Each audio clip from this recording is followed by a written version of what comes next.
Welcome to Richmond Raceway, the reimagined, reinvented, and not reconfigured, thankfully, beautiful Richmond Raceway. And Jeff Burton and Dave Burns joining you this morning for opening practice for the Xfinity Series. I'm looking at this racetrack, Jeff, and everything about it, not just the new buildings and the infield, but the painting, the sponsorship. It is gorgeous. Looks good. I'm excited to see as this day goes on, as the fans come in, the access they have to the garage. They have great places to go in the garage, and it looks really cool. A lot of work done here to make the fans' interaction with the drivers and the race cars and all those things better. It's fun to see. So it's not lost on us that it is 8:30 in the morning, and drivers are buckling into their race cars and going over 120 miles an hour into the turns.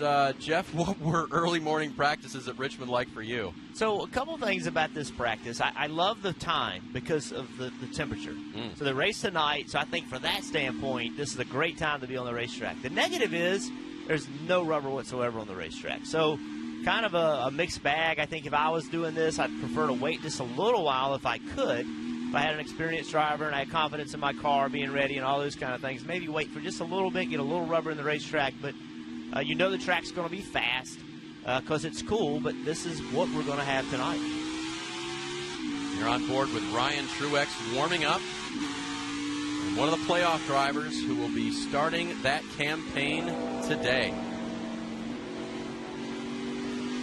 Talked to Chris Rice this morning, crew chief on this car, and told me that was his concern indeed, that he loved the fact that they were practicing in this weather, but they're a little concerned about this first set of tires in practice wearing out pretty quickly because there is no rubber on the track.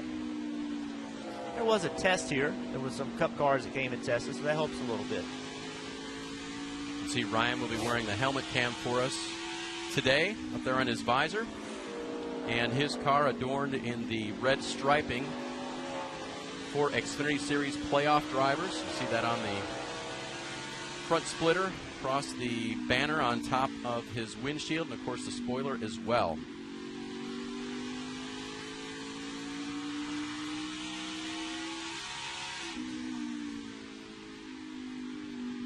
It's a great shot. This racetrack, as you ride along, see this front straightaway has a big curve in it. Then you drive into turn one, and I want you to notice the difference. As you get in the middle of one, and right here, the exit of two, look how quick that wall comes up. That's the tightest part of the racetrack. Now, as he drives into three, watch the difference. So left side right on that yellow line, and now look how far away the wall is off of turn four. This is the end of the racetrack. You let the car kind of go out to the wall as opposed to turn two. You got to turn right here. You have to make another sharp turn to get to the exit of the corner.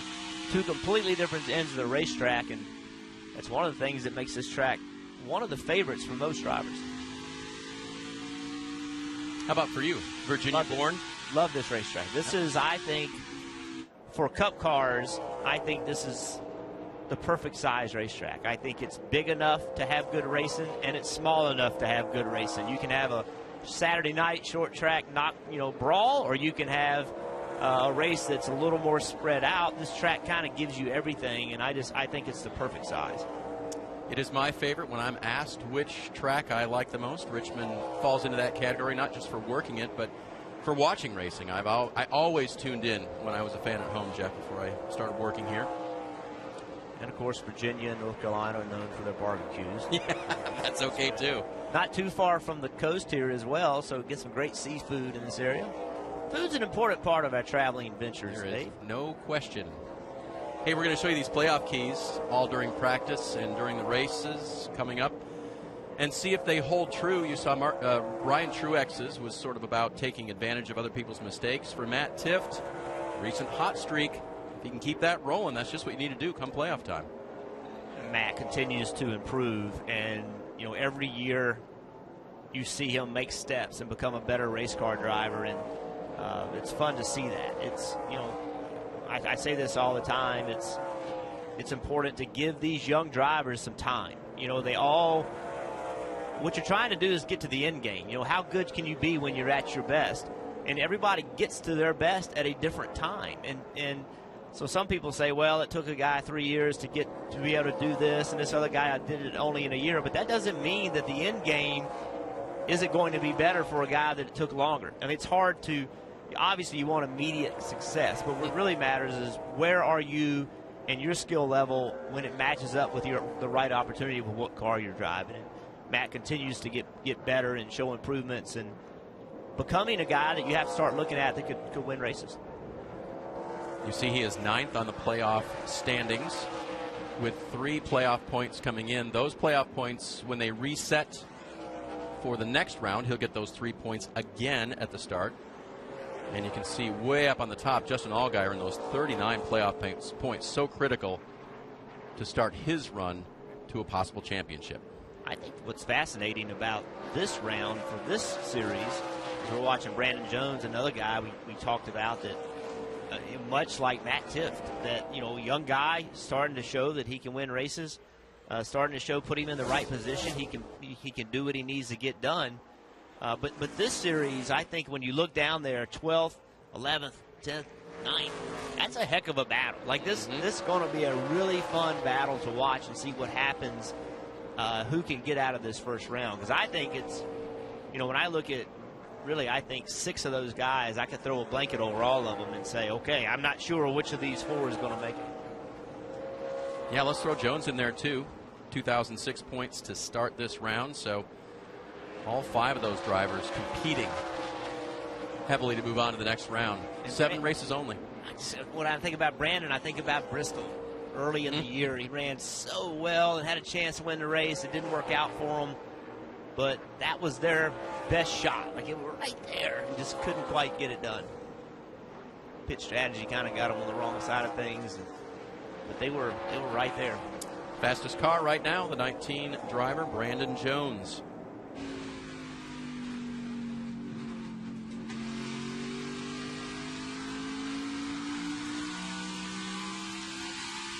We ride with Cole Custer here, early morning, Richmond Raceway. Dave Burns, Jeff Burton joining you here on the NBC Sports app.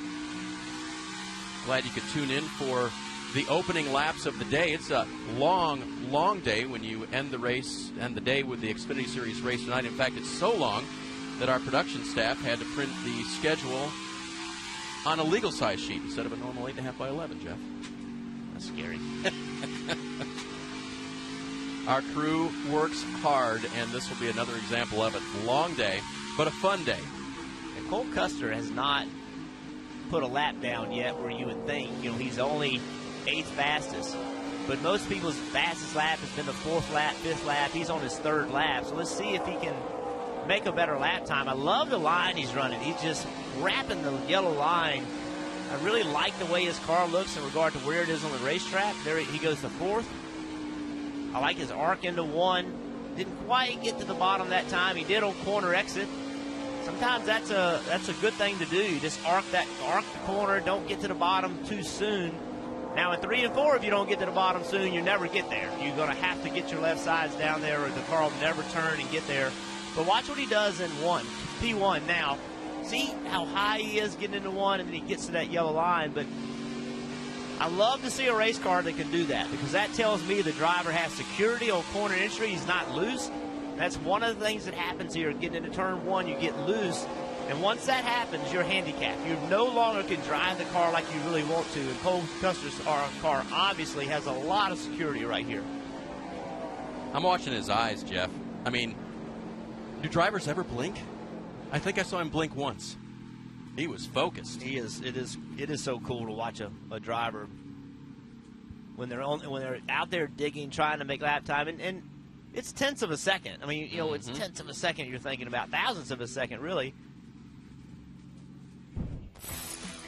Talked about the playoffs, 7 races only in the Xfinity Series. Here's how it plays out, Jeff. This first round, pretty tough. I'd say 3/4 mile short track at Richmond. Got the Roval.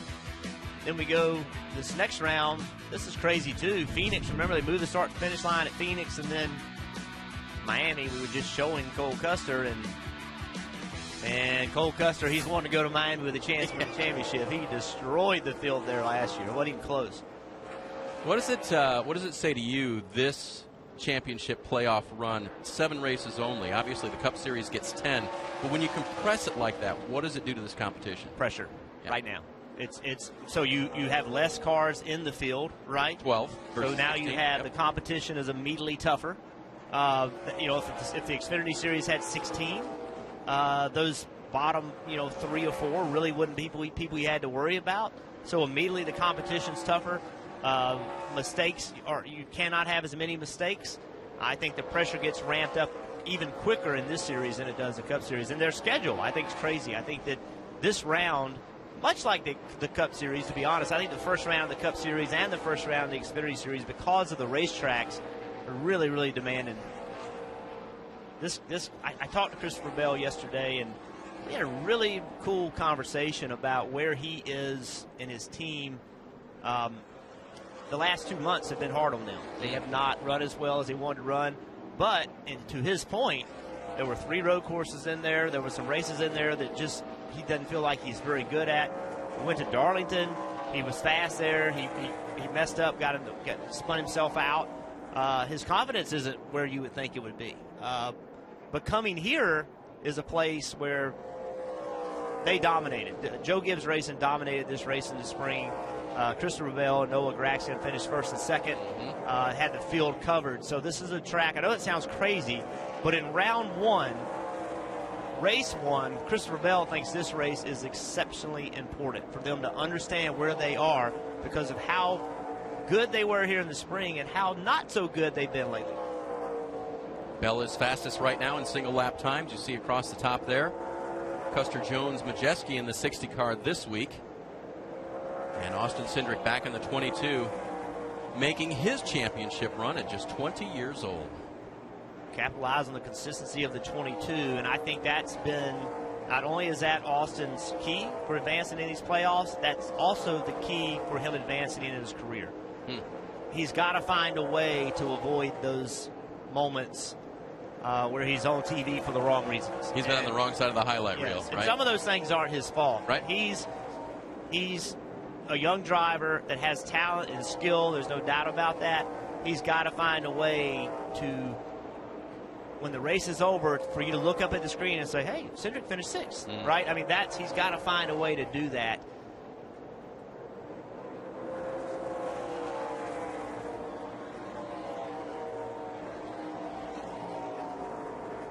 A couple of less familiar names in the field this weekend in terms of the lineup. How about this one? Real familiar before. Glad to see him back in a race car. Dale Earnhardt Jr. will be competing this weekend at Richmond.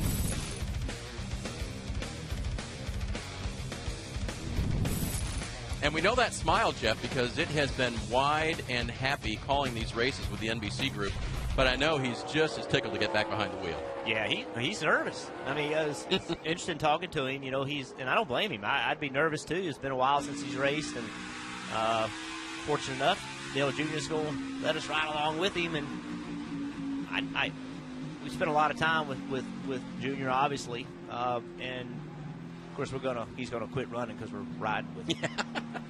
We'll just call him and tell him, hey man, make a lap. Yeah, get back out there. It's gonna be fun to watch him how he approaches this weekend because he's a 28-time winner in the Cup Series, champion in the Xfinity Series, but he's nervous, and I personally think that's really cool. The fact that a guy like that, everybody I think says, what does it matter? It's Dale Jr. It doesn't matter. Come out and have a good time. That's not how it works. And I think Bill Elliott did that. He did a great job of doing that at the road course. But it's different for Junior because he just was out of the car this year. So he's a little more fresh into it, and he wants to run well. He wants to compete. He wants to have a chance to win a race.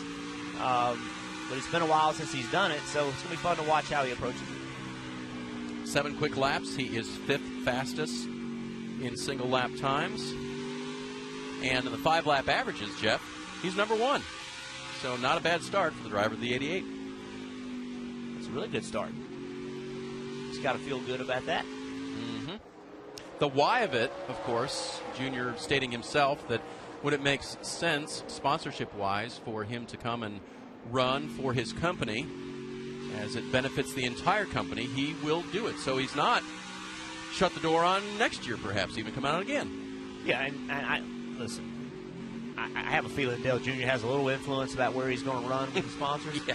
And this is a fun racetrack to run on, and it's a track I would pick. And speaking of tracks and how cool it is, well, as we ride along with Ryan Priest, well, there's Elliott Sadler. And Elliott Sadler, this is his home track. I mean, this is it. And this will be an emotional weekend for Elliott. It's announced that this will be his last year. And coming to Richmond, a place where he'll have so many friends and family in the grandstands watching him, a place where he grew up with those people watching him. This will be an emotional weekend for Elliott, and I can promise you, I know he wants to win a championship in the worst kind of way, but he also wants to win this race in the worst kind of way, and this will be a hard weekend for him. Said this week it would leave a big void in his career if he couldn't come away with the championship this year. He'd get over it. He's got things to do, wants to go about being with his kids and coaching ball players and things like that at home, but a big void was the quote from the driver. And by the way, not just friends and family in the grandstands. I understand his children are going to help give the command, Jeff. I just read that this morning, so it's cool. That's going to be really neat. That's awesome. He loves his kids and goes to the ballpark with them all the time and loves coaching and doing all those kind of things. And essentially, that's what he's going to do. He's decided he will, his kids are young enough to spend time with, and he's done enough in his career to be able to do it, and he's made them his priority, and that's awesome. Yep. I'm happy for him. Yep. He follows in the footsteps of his dad, who coached a lot, and his brother Hermie, who he admires a lot for the way that he has coached kids. And I think, to me, that's neat for a driver who this could be the only thing he cares about. He's seen the giving from his other family members and the impact that they've had on young people. And I'd like to have a debate with Hermie and Elliott who's the best athlete is in the family. I think that'd be fun to have that debate. We could do that sometime. We'll call that up. I don't mind stirring it up. Yeah, that's right. Here's a championship leader coming in, has the most points, and he's just got to keep up that pressure, Jeff. He's been on such a roll. 3 of the last 7 races, right, that he's won? He has. Right timing. So I'm going to tell you, Dave, I didn't see this coming. And that's no disrespect. I've always thought Justin Allgaier was a good race car driver. I wouldn't have considered him a really, really good race car driver. And hear this, there's not that many really, really good race car drivers, right? There's just not. Yep. And I thought Justin was a good race car driver and liked racing with Justin, but never considered him a guy that could go and do what he's done this year. And I've been so impressed with his ability to continue to improve and get better and take advantage of situations, knowing how to close races. He is the adult in the room right now. He is the guy, and Christopher Bell is a young guy that has speed, and there's no question Christopher Bell has a great future in this sport. But right now in this series, has always had that experienced guy that teaches the young guys and shows them how to do it by beating them. That's Justin Allgaier right now. He's taken that role. It's been Elliott Sadler for a little while, and I think Justin's taken that now. And that's a compliment. That is a huge compliment because that puts you in that situation where, Jack Ingram did that. Sam Ard did that. There's some great drivers that did that in this series that's hard to win in, and Justin's doing that now. And I cannot tell you how impressed I am with his maturity, his ability to close the deal, keeps the intensity up. His restarts are crazy. Does a great job on restarts. He is operating on all 8 cylinders right now, and it's impressive. I shared this last week. He was asked about restarts in the press room at Las Vegas, and it was just a straight-up question. How did you become such a monster restarter, especially of late? And he said, when it really became apparent that was a weak point I had, he said, I went to work on it. He said, I knew it was a place in my racecraft that I did not have down. And he worked on it, and now, when you put him right up there with anybody else, he is hard to get spots on and hard not to get passed by him on a restart. And it's not just as easy as saying, I'm going to get better at it. Restarts are critical in today's racing. Pit stops and restarts are at an all-time importance level. And the way you get better on restarts is you have to become more aggressive. So how do you do that without wrecking? How do you do that without putting yourself in peril? That's what I'm so impressed about with Justin. He's continued to change his game as the rules around him have changed. And he's right. If you can't have good restarts today in today's climate, you're done. You're not going to win the 10 laps for Allgaier. He takes it to the garage. Daniel Hemrick is going to come right back in. Hemrick, an interesting story as well. He's got to get back to the early season form, Jeff, because lately Hemrick hasn't shown that championship style we expected. Yeah, I think Daniel Hemrick also is one of those young guys that we're talking about that has a lot of talent, and he's learning how to win at this level. He's won in everything he's done. He's, legend cars, late models. He knows how to win. He's trying to figure it out at this level, and it's different. It just is different. But he will win races. I'm convinced he'll win races. We hear his name. His name's in the rumor mill about potential Cup opportunities. He does not know what he has next year. You keep hearing his name pop up in some Cup opportunities. I'd love to see him be able to succeed and win races here before moving up to Cup. Yep. But if he has an opportunity, and it's a good opportunity, he would have to jump on it. How about this opportunity, Dave? Ross Chastain. Making the most of a short-term deal with Chip Ganassi. Stepping away from the 4 car in Johnny Davis Motorsports for a few runs in the 42.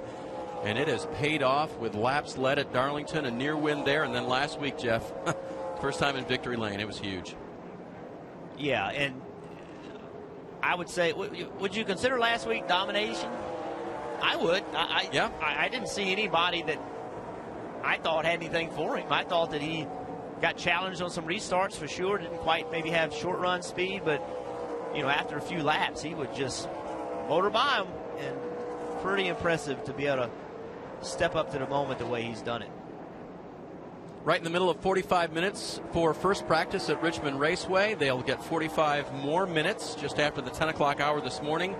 Then they will qualify this afternoon, 4:30 Eastern, and set up tonight's race, the first race in the 7-race playoff for the Xfinity Series Championship. Chastain could be there, Jeff, but it'll be an interesting road for him, given the fact that this is not his permanent car through the playoffs.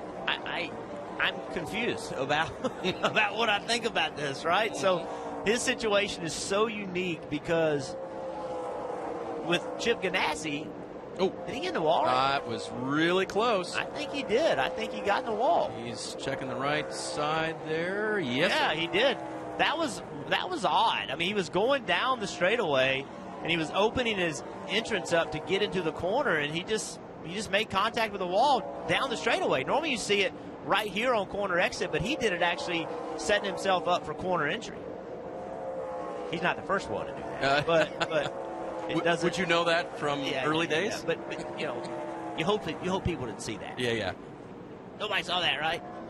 But back to his situation. So I don't know that I've seen the situation where you have a guy driving for Chip Ganassi Racing and then Johnny Davis, and the difference in the funding between the two cars is so great. Mm-hmm. And so now he's doing it in the playoffs. So he's driving one car in the playoffs for a few races, or maybe one, and he's driving the other car in all the other races. So he could win this race tonight, and move him into the next round, and then drive his other car in the next round, a car that has a completely different opportunity to succeed in regard to speed. So this is a unique situation. What happens if he transfers to Homestead with a chance to win a championship? It's just a very unique situation. Take a look at what happened entering turn 3, Jeff. Yeah, so he's just... All right. I'm laughing with him. Uh-huh. It's, he just setting himself up, going down the straight, trying to open the entrance up as high as he can to help him set up turn 3, and he just misjudged it just a little bit. That's all right. Yeah. It'll rub out. It'll buff out. Mm-hmm. these composite body cars, they will take a little bit of abuse and just bounce back right to form. Tyler Reddick, another red spoilered, red splittered car. Means he's in the playoffs. You see him coming in with 10 playoff points, the same as Ross Chastain. I love this playoff key. Be less aggressive. Now, hold on. You just told me for restarts, you got to be aggressive, Jeff. Tyler might want to back it down just a little bit. I was so impressed with Tyler at Darlington. To track that'll reach out and grab you. And he did a really good job there. And I have to admit, I kept waiting for something bad to happen, but it never did. And Tyler's trying to find his way. He's trying to – everybody approaches things differently. He approaches it from the aggressive side, and because of that, he's – to be blunt about it, he's hit a lot of things. Yep. And that's going to be okay if he can find the way to learn and then back it off and keep his speed. But for his success immediately, he needs to find a way to finish 6th, finish 5th, finish 7th. Don't take a 7th place car and finish 14th with it because you were too aggressive at the wrong time. And that's a young driver trying to get all he can. I have a ton of appreciation for that. But he's got to find a way to find middle ground a little bit. Brings the 9 car back in. I don't think he's going to be too happy with that right now, but this is just practice. That's why they practiced. He's 17th on the board. You told me once never to look at those speeds because not a big deal. Who said that? You did. Not here. Throw that sheet away. Oh, here? Oh, so it's different. That was a close call for David Starr. That was close. And that was coming off of corner 2. That's where you put the power down, right? Yeah, that looked to me to be like he got tight, and then out by the wall he got loose. And saving time. That is, we talked about it. Look at that track, how black it is already. All the rubber on the track. That is a big change from how it was when we started this practice. Just over 17 and a half minutes remaining. Practice 1 for the Xfinity Series. Dave Burns and Jeff Burton joining you for a cup of coffee, a donut, perhaps a scone, and a little Xfinity Series from Richmond Raceway. A scone? Yeah, I like scones. Yeah, I do. But you know what? I went to a new biscuit place for me the other day, so I should have said biscuit because it was awesome. There's a new biscuit place? Yeah, over by Concord Mills. It's not a new biscuit place. I know what you're talking about. Yeah. I forget what it's called, but man, it was I saw that. fantastic. Can't have Biscuits too and many of those. gravy, or what? No, it was biscuits and fried chicken in a sandwich. Wow. With pepper jelly. Heard of waffle, chicken and waffles, never chicken and. Well, I've had chicken biscuits. That's what my wife had. She had the chicken and waffles. I need to have breakfast with you guys. No, it was lunch. It was outstanding. You're just pushing all the barriers. I'm telling you.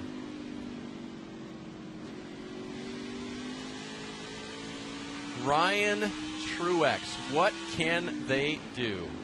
Chris Rice is very matter-of-fact about their speed. They know it's not top 3, maybe not even top 5, but can they do the right things, Jeff, and move on to the next round? So my advice to them would be to watch Brad Keselowski and his team. Yeah, how about that? How do you, and what was awesome about what they've done is they called it. About a month ago, they said, hey, Paul Wolf said, we don't really have winning speed, but there's a way forward for us, and they've done it. So if I'm a team, if I'm in any team, I'm watching them, but pay real close attention to how they put themselves in position. Some of it's been strategy, some of it's been a little bit of luck to get in position, but all of it's been executing at the right time. And that's what you have to do when you're a team that doesn't quite have that speed. You better execute when you have an opportunity to get a position. You better execute on that, and that's a little bit easier for a guy like, a guy that's been around as long as champion. But, rather than it is for a young guy. But that's the key to success for a team that doesn't have quite the speed. How about their pit crew? Right place, right time, all day Sunday. They've been remarkable. Yep. So the playoff drivers have been seen on track. Only one car has not taken laps yet, and that is Catherine Legg making her oval debut. We'll see if she gets out here and final minutes of opening practice. This is Ty Majeski. So this is Ty's chance. Okay, when I say that, so Ty is a short track racer. He has a ton of laps. My son and Ty have raced together a lot. I've watched Ty race a lot. Ty has had opportunity to drive this car, but this is a short track. This is more up his alley. This is more of what he knows. And I think that it's a good chance that you'll see Ty and this 60 car have one of their better nights tonight. I really believe that. Ty is a good race car driver, and I think he understands this type of racetrack. This is their best shot right here, and it's going to be fun to watch Ty tonight because I think Ty Majeski can get the job done, and I think that Roush Fenway is starting to show some signs of improvement with their race team. So I'm really interested to watch what Ty can make happen tonight. And he's fourth on the board. Yep. Mentioned tonight, and that will be a one-day show for the Xfinity Series. Big day for them. Big day for this young lady, Catherine Legg.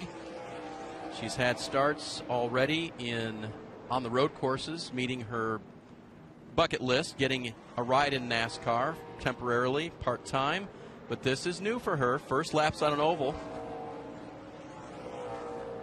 It'll be fun to watch her, how she approaches, right? So we've watched playoff guys. We've watched guys that contend to win races. Well, here's Catherine, her first oval opportunity, right? And how does she approach this? Does she go out and just hammer down, or does she roll around and kind of get up to speed and take her time? I would think that would be the appropriate way to go about this. But, this is – can you imagine what's going on in that car right now? I mean, Xfinity car at Richmond. I mean, that's crazy stuff, and it's fun to watch. Well, she is such a racer.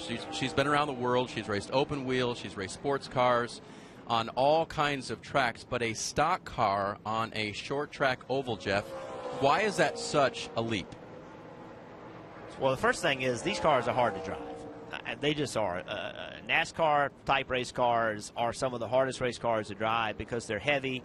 They don't make a lot, relatively speaking, as opposed to some open wheel cars and some road course type racing.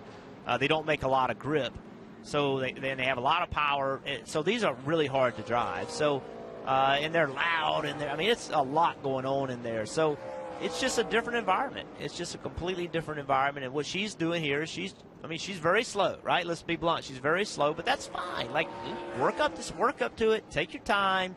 Get a sense of what this is all about. It's exactly what she should be doing. It's exactly right. How about that bump? Did you see that bump? How rough it was getting into one? We talking where the patch is down there? Yeah. So the new tunnel. One thing that, or the revised tunnel, or something they did down there. Her, clearly she's run, she's 3 seconds off the pace right now, getting up to speed. But watch right now. On the front straightaway, because of her speed, we can see it a little bit better. She's actually gotten out of the way, but right there, see that how rough that is? That's in the groove. Yeah. Interesting. That's going to be fun to watch. So what's the feeling for a driver now at speed? I think I undersold it earlier. I said $120. I think you're more like 140 or so down into the corner. What's that feel like? It's awesome. Dale Jr. just passed her. She's got to be like, that's Dale Jr. He'd be a good one to follow around here.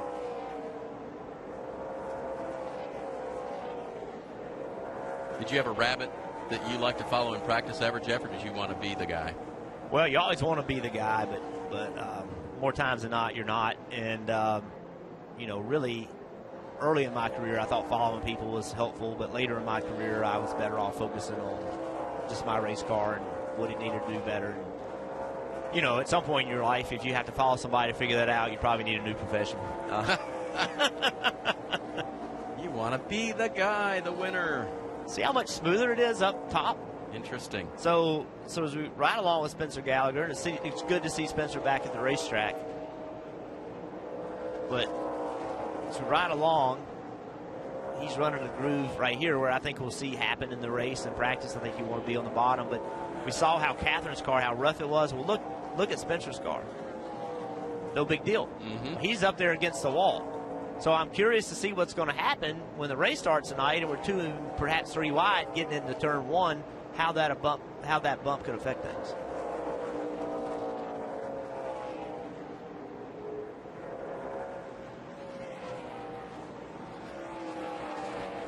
Shane Lee back in the 3. North Carolina driver. See, now I'm thirsty. Something to go with your biscuits and chicken?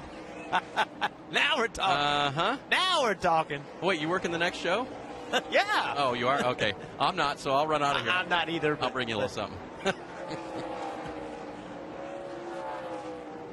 It's a cool place if you've It is. ever, I'd never been to a winery and done a wine tasting and thought it was a little bit uppity for my taste, but doing it's a lot of fun, and going to children, it's a fun event to go to Children's Vineyards. They make it fun, and it's neat. It's a really cool place.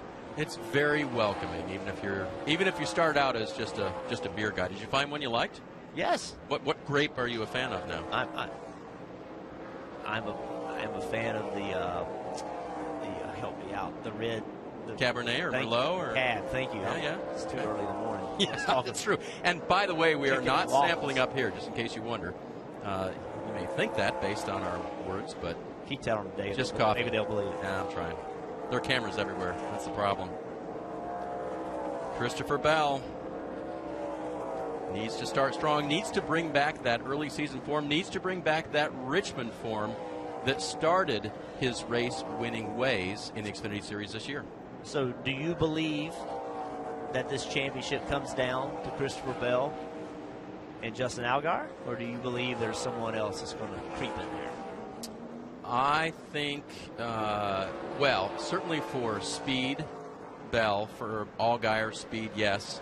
I think this guy ends up in the Final Four again, Elliott Sadler, with passion and intensity like we still haven't seen from him. So if this man gets to Homestead after what happened last year, he was heartbroken last year and mad, and I think he's still mad about it. Yep. And I, if he does, better watch out. Yeah. If he has the speed that he needs down there, I'd watch out. Because listen, I'll tell you, the most dangerous person in the world in a race car is the guy that isn't coming back.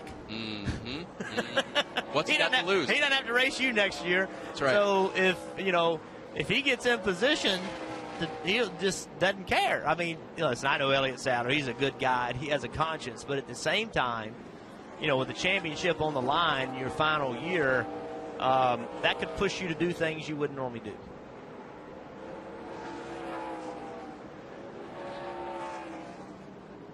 .14th now on the board, but third in 10-lap averages. That bodes well for the race tonight. I heard Ross Chastain talking this week about this team wasn't real comfortable with the speed they had at Richmond. They were really comfortable with... Right in front of him. And that was near disaster for Ross Chastain. Wow.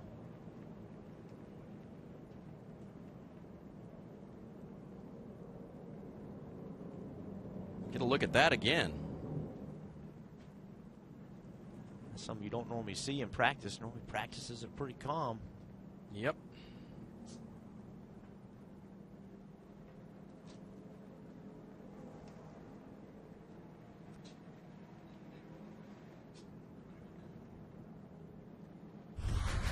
See what happened to Cody Lane here.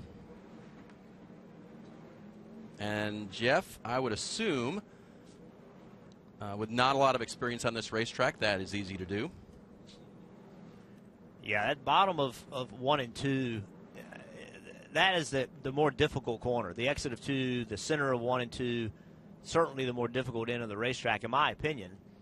It's harder to get rear grip off of 4, but that's easier for a driver than so it just comes around on him. It's in the throttle and just loses it. I thought he may have. I didn't get a good look the first time. I thought maybe he got his left sides on the flat, but he didn't do that. It just plain and simple came around on him.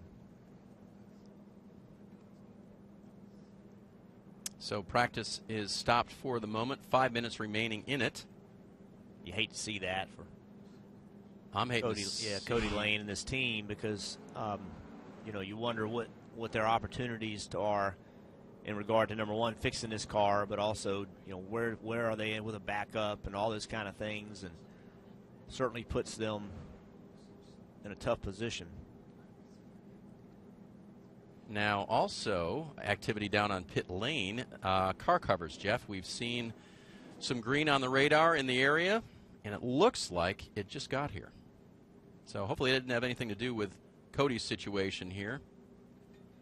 Had that cell moving toward us. I was kind of afraid of that. Sky's darkened up a little bit, and teams are taking action appropriately down on pit road.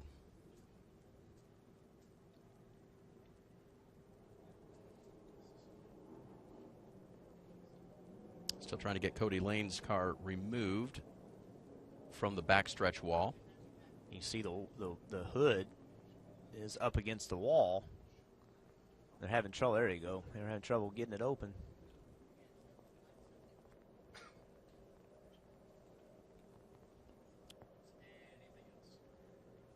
Well, this practice with the rain will be. So that will probably effectively end practice. There is the moisture.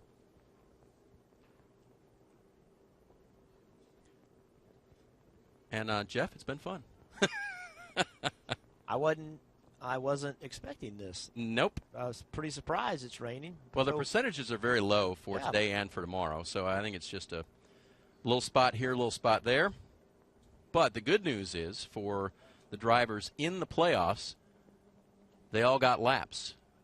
Ryan Reed got 17, Reddick got 25, Chastain got 18, so they all got a good amount of laps in first practice. So I think it's enough laps to look at what we like to look at all the time, this overall average. Brandon Jones looking pretty good. Now keep in mind, he only has 8 laps. So Brandon Jones has 8, Cole Custer has 6. Those are the pretty low on the list as far as number of laps, so they should be up the board. But at the end, they are second and third fastest overall. So, but, Dale Jr. looks good. Christopher Bell looks good. Christopher Bell ran 20 laps and is still 5th fastest. So I think that looks – Earnhardt Jr., he ran 22, and he's 4th fastest. So I think Jr. should be pretty happy with that. I would be if I was him. We mentioned the long day at Richmond. That is a great day for viewers who are going to see all this on the NBCSN network or the NBC Sports app. Next up will be the 10 a.m. practice for the Xfinity Series. And then later today, qualifying, NASCAR America, Cup qualifying, and the Xfinity Series race here from Richmond.